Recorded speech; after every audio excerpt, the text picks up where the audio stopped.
cherchez une école de référence pour une double formation universitaire et professionnelle de qualité? Voici l'opportunité à ne pas rater. L'École supérieure d'administration, d'économie, de journalisme et des métiers de l'audiovisuel ESAE vous offre des programmes d'enseignement en licence et en master orientés vers l'emploi qui font d'elle une référence à travers les filières de l'administration générale et territoriale, l'administration du travail et de la sécurité sociale, droit, diplomatie et relations internationales, administration hospitalière, universitaire et intendance, journalisme et métiers de l'audiovisuel et toutes les filières des sciences de gestion. Une seule adresse, www.esae.bj. Rendez-vous dès maintenant sur nos campus ESAE Bedjromende au numéro 90 93 65 21 ou au numéro 98 98 14 00. Paracourt sur le numéro 52 46 12 12. Aboumé-Calavi au numéro 52 88 44 44. Akpaka au numéro 52 88 33 33. ESAE, l'excellence a un nom.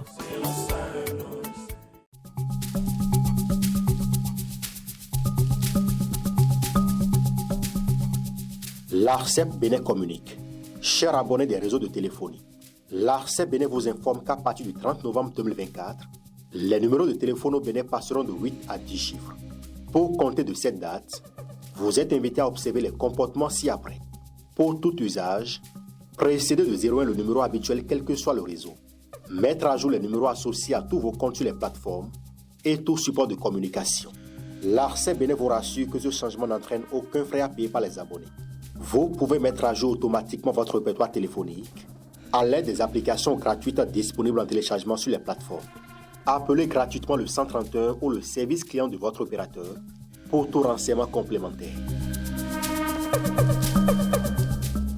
Bonjour à nouveau, chers amis internautes. Nous démarrons cette une des journaux comme il est de tradition sur ESAE TV par le quotidien Maison, le quotidien béninois d'information générale et d'analyse L'Informateur, qui ce matin en manchette s'intéresse au procès lié à la disparition mystérieuse de Pierre Urbain d'Anhivo. Le Canard titre dossier d'Anhivo, des doutes de chronologie. Le Canard précise que jusqu'au verdict tant attendu, le dossier d'Anhivo est devenu devant le tribunal de Cotonou une grande nébuleuse. Les déclarations entre les acteurs sont contradictoires et à cela s'ajoutent des éléments qui jettent de doute dans la chronologie des faits. L'article qui vous renseigne sur l'analyse de la rédaction de l'Informateur sur ce procès qui défraie la chronique est à lire à la page 3 de sa livraison. On peut lire également à la une de l'Informateur de ce vendredi matin. Assemblée nationale, ouverture de session, les grands axes du discours du président de l'institution parlementaire du Bénin, Louis Gbéounou-Vlavonou. Le discours en question est à retrouver à la page 4. Vol et gruge des acheteurs, des boutiques épinglées et sanctionnées. L'article qui vous renseigne en page 6. On lit également à la une de l'Informateur de ce matin. À quelques mois des élections générales de 2026, nouvelle foire aux politiques de renom. À l'oreille droite, on lit Journal École, politique nationale. Tout sur la sortie médiatique de Joseph Fifame Djogbenou, un titre qui convie les fidèles lecteurs à découvrir dans les colonnes de sa parution les différentes productions journalistiques à travers des articles rédigés par les étudiants en formation sur les différents campus de l'ESAE, l'école supérieure d'administration, d'économie, de journalisme et des métiers de l'audiovisuel, ESAE qui est présente à Cotonou, à Aboumé-Calavi et Paracourt. Le quotidien national d'information ce matin manchette parle de taxes douanières de Donald Trump. Les implications économiques pour le Bénin vous sont exposées à la page 3. Audience au palais de la Marina, plaidoyer pour une loi spéciale pour les confessions religieuses. Que comprendre du titre? Élément de réponse à la page 2 de la parution ce matin du journal. On lit l'article à la page 2, mais néanmoins vous avez en illustration cette image sur laquelle on aperçoit les membres du cadre de concertation des confessions religieuses entourés des ministres de la Justice et de la Législation Yvon Detchenou et du ministre de l'Intérieur et de la Sécurité publique Alassane Seydou. Au beau milieu, on peut apercevoir le président de la République Patrice Talon, comme je le disais tantôt. L'article est à lire à la page 2 de la livraison. Don et libéralité à un an des élections générales de 2026, une piqûre de rappel des interdictions aux députés. Fraternité, ce matin en manchette, parle du bilan des 9 ans sur le plan éducatif sous le régime du président Patrice Talon. Entre espoir, réforme et réalité de terrain, cantine scolaire, un investissement colossal pour le bonheur des enfants. L'article qui fait le point du dossier de la rédaction de Fraternité sur ce bilan très exhaustif est à lire aux pages 2, 3 et 4. Ouverture de la première session ordinaire du Parlement béninois. Terrorisme, campagne préélectorale, débat parlementaire, les exhortations, j'y arrive, de Louis Béounou-Vlavonou, président de l'Assemblée nationale du Bénin. Le matinal ce matin en manchette. Visite des infrastructures réalisées sous le régime du président Patrice Talon, l'ancien président de la République du Bénin, Nicéphore Dieudonné Soglo, une démarche pédagogique au service de l'engagement politique.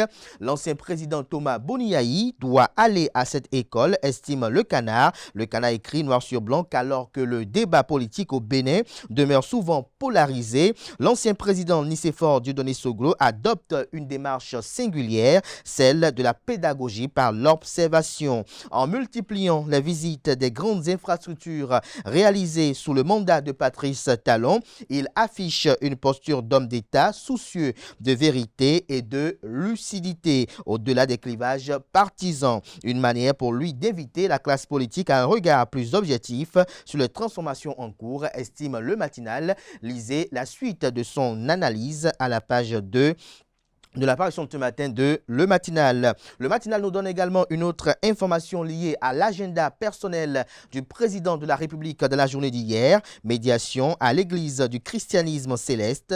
Patrice Talon au domicile de Oshofa. Matin libre en manchette ce matin. Critique contre le régime de la rupture. Le Canard présente Candide Armand-Marie Azanaï. Il titre l'intouchable avec un gros point d'exclamation. L'article à retrouver à la page 2.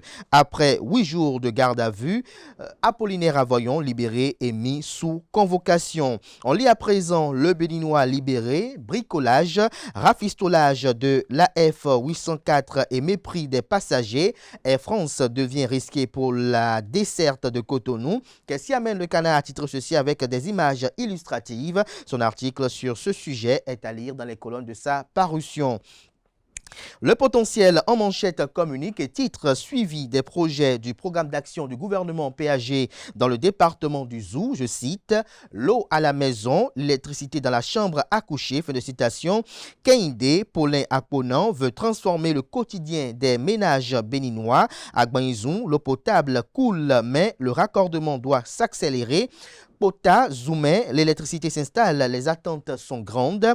Abomé appelle à une synergie d'action entre élus et cadres du ministère de l'Énergie, de l'Eau et des Mines. Boricon, 31 bornes fontaines en vue à Passagon. Des détails sur l'article du journal qui fait le point de tout ceci listé en manchette est à lire à la page 3 de sa livraison. Activité politique dans le département des Collines, Glazoué, Dr Louis-Marc Sognon adhère et draine du monde au bloc républicain. Une affluence qui redonne du souffle au cheval cabré à Plankpa devient le cœur battant du parti bloc républicain. On lit à présent la une de cette semaine de l'hebdomadaire catholique La Croix du Bénin paru ce matin qui titre en manchette conformité des instruments de mesure au Bénin, les consommateurs soupçonnent l'anarque. En illustration, une image sur laquelle on aperçoit les fonctionnaires de l'Agence nationale de normalisation, de métrologie et du contrôle de la qualité en pleine inspection dans une station-service à Cotonou. L'article qui vous renseigne est à lire aux pages 6 et 7. On peut lire également à la une de la Croix du Bénin de ce matin. Lancement du livre de Aroho, clé pour comprendre le mystère des jumeaux en Afrique. Des détails sur l'article qui vous renseigne à travers quelques bribes d'informations est à lire à la page 5 de la livraison. Université d'Abomey-Calavi, Père Justin Viaudet, nouveau docteur en philosophie. L'article comme rendu à la page 4. Dimanche des rameaux, sensibilisation pour la préservation des palmiers. Le flash, c'est un article qui a retrouvé à la page 11 de la livraison. À l'oreille droite, bien vivre la semaine sainte. Pèlerinage de l'espérance au quotidien, l'article à la page 2. Le meilleur à présent, promotion du dialogue interreligieux et renforcement de la cohésion sociale au Bénin. Le président Patrice Talon échange avec le cadre de concertation des confessions religieuses. On peut lire également à la une de Le Meilleur de ce matin. Porto Novo, l'ancien président de la République Nicéphore Dieudonné Soglo en visite sur 5 chantiers majeurs, lesquels vous sont présentés dans les colonnes de la page ce matin du journal. L'événement précis ce matin en manchette, nouvelle descente de l'ancien président de la République Nicéphore Dieudonné Soglo sur le terrain. Nicéphore Dieudonné Soglo séduit par les réalisations de Patrice Talon à Porto Novo. Je cite, c'est fantastique, s'exclame l'ancien président, fin de citation, apprécie Soglo et Soglo le maçon, titre Le Canard.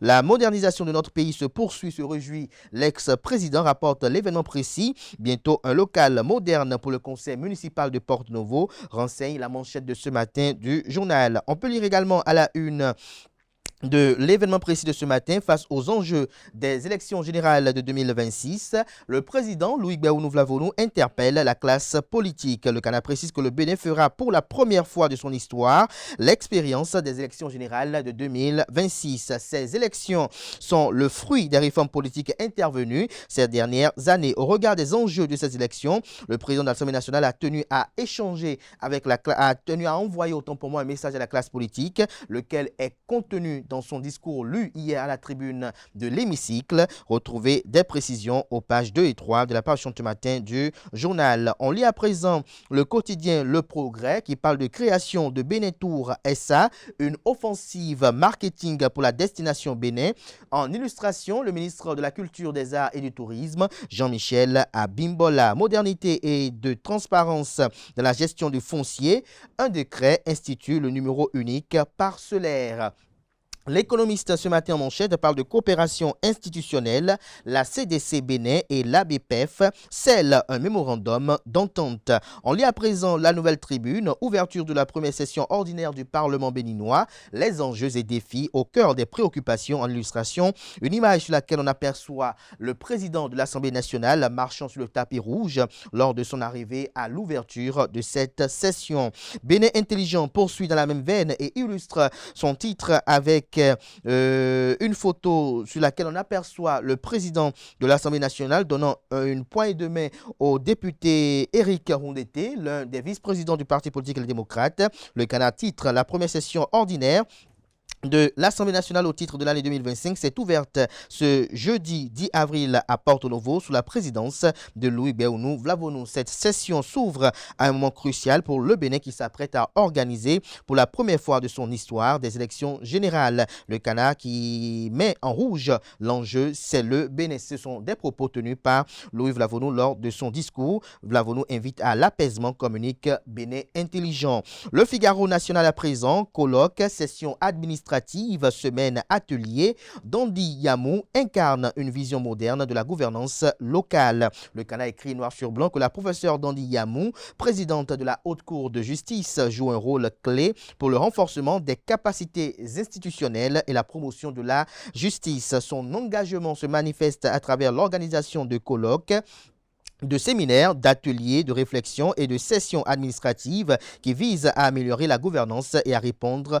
aux défis contemporains. L'article qui vous renseigne est à lire à la page 2 de la page ce matin du journal qui nous propose également comme titre ce matin à sa une, première session ordinaire de l'Assemblée nationale. Le professeur Dorothée Sosa a assisté à l'ouverture de la session. Une image de lui prise au cours de l'ouverture de la dite assise. En fond, on aperçoit un ministre conseiller Retrouvez des détails dans les colonnes de sa parution, notamment à la page 3. Le Canard nous écrit que le président de la Cour constitutionnelle, le professeur Kossi Dorothée Sosa, a assisté le jeudi 10 avril 2025 à Porto Novo à la cérémonie solennelle d'ouverture de la première session ordinaire de l'Assemblée nationale, présidée par le président du Parlement béninois, Louis Béounou Vlavonou. La dite session a également enregistré la présence d'autres présidents d'institutions ainsi que le président du Parlement panafricain. L'article, comme je disais tantôt, est à retrouver à la page 3. La primeur ce matin à sa une numérique au Bénin, le club des community managers voit le jour. Le grand regard à présent, éducation financière, le maillon qui échappe au système éducatif béninois. Qu'attendre d'une jeunesse financièrement non éduquée, s'interroge le confrère. Après 8 jours de garde à vue, Apollinaire Avoyon, libéré et placé sous convocation. Dabarou, ce matin en manchette, communique à travers son nouveau parti politique libéral. Richard Boni Ouourou, le politologue, promet une prospérité partagée aux Béninois en 2026. Le Canard nous écrit qu'en 2026, les Béninois peuvent espérer retrouver un Bénin où les efforts de chaque citoyen pour la construction du pays sont reconnus et pleinement récompensés à juste titre. C'est du moins la promesse faite par le politologue Richard Boni Ouourou lors du lancement officiel de son parti politique libéral le 5 avril 2025 dans la ville d'Abomey-Calavi. À l'en croire, il ne sert à rien de parler de développement et de progrès économique si les vrais artisans de ces bons résultats ne jouissent pas des fruits. L'article qui vous renseigne est à lire dans les colonnes de la page du matin du journal, dont le titre, la une de ce matin, autant pour moi, véhicule également le titre suivant: chaîne de valeur porteuse des communes de Basila, de Kouandé, de Peonko et de Tukuntuna. Le PNUD forme des jeunes et des femmes. L'article à lire à la page 3 de la livraison. Le pays émergent ce matin à sa une, titre Conseil des ministres du mercredi 9 avril 2025. Plusieurs nominations prononcées. Roland Darefa, désormais directeur départemental de l'énergie, des mines et de l'énergie, départemental de l'eau, de l'énergie et des mines, du département du littoral. Une prime à la loyauté et à la persévérance. On peut lire à la une du journal de ce matin. Décryptage info à présent. Croissance économique dans l'espace UEMOA, Union économique et monétaire ouest-africaine, de notables progrès malgré un contexte sécuritaire tendu. On peut lire également à la une de décryptage info de ce matin: l'économie bleue et la protection des écosystèmes marins, un enjeu pour le développement durable du Bénin. L'autre quotidien à présent, ouverture solennelle de la première session ordinaire de l'Assemblée nationale, une vingtaine de projets de loi d'or et déjà à l'étude au sein des commissions. L'invite de Louis Vlavonou à une période électorale apaisée au Bénin. Le routier ce matin à sa une, titre ouverture de la première session ordinaire de l'Assemblée nationale. Les trois axes du discours de Louis Vlavonou sont à lire dans les colonnes de sa parution. Le même Canard qui nous propose également comme titre ce matin à sa une, également notamment en pied de page: vie associative au Bénin, bientôt un nouveau cadre juridique pour les associations et les fondations. Le leader du jour ce matin à sa une, réalisation d'infrastructures et de développement sous Patrice Talon. L'ancien président de la République Nicéphore Dieudonné Soglo valide et met une claque aux opposants des réseaux sociaux. Du coin info à présent pour finir, notamment valorisation du patrimoine du Barathème, du Baruthème, 3 nouveaux circuits écotouristiques signés, partenariat Orléans-Paracou pour redécouvrir Paracou. Je reprends du coin info qui nous titre en manchette ce matin: valorisation du patrimoine du Baruthème, 3 nouveaux circuits écotouristiques signés, partenariat Orléans-Paracou pour redécouvrir Paracou. Des détails sur le titre du Canard aux pages 2 et 3 de sa livraison de ce matin. On peut lire également à la une du même Canard de ce matin: Paracou, démission supposée de 363 responsables, membres de cellules d'entités et de sympathisants du parti politique Union progressiste Le Renouveau de la section 5. Le M2E UPR dément, clarifie et avertit contre toute manœuvre de déstabilisation. Ézéchias Biao, porte-parole de la section, invite les adversaires de l'Union progressiste Le Renouveau à un débat objectif. Retrouvez les détails sur cette communication dans les colonnes de la page présentation ce matin du journal. Il s'agit bel et bien du quotidien du Coin Info. Ce sera tout pour la présentation de quelques titres parus ce jour de la presse locale. Les quotidiens, vous le savez si bien, ils sont disponibles en ligne et ceux d'entre eux disposant de sites internet sont accessibles en ligne. Merci de votre attention. Place à présent au bulletin matinal d'information et à la page des sports.